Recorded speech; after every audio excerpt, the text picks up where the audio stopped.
Praise the Lord. Hallelujah. Good morning.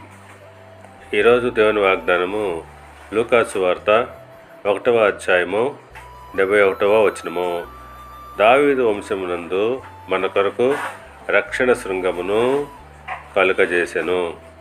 దేవుడు తన పరిశుద్ధ వాక్యము దీవించునుగాక. ఆమేన్. క్రీస్తునందు ప్రియులారా, దేవుడు తన సేవకుడైన దావీదు వంశం నందు మన కొరకు రక్షణ శృంగమును, అనగా మన శత్రువుల నుండి, మనలను ద్వేషించు వారందరి చేతిలో నుండి తప్పించి రక్షణ కలుగజేశాను.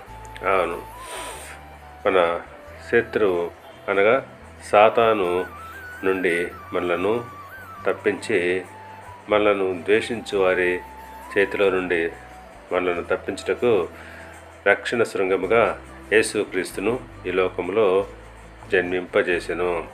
అవును, అందుని బట్టి దావీదు మహారాజు అంటాడు, కీర్తనల గ్రంథము 18వ కీర్తన 2వ వచనం ప్రకారంగా, యెహోవా నా శైలము, నా కోట, నన్ను రక్షించువాడు, నా కేడము, నా రక్షణ శృంగము, నా ఉన్నత దుర్గము, నా దేవుడు అని ఆయన గురించి చెప్పుచున్నాడు.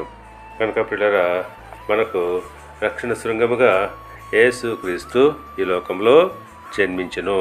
కనుక మనము ఆయన యందు విశ్వాసం ఉంచినట్లయితే తప్పకుండా రక్షించబడతాము.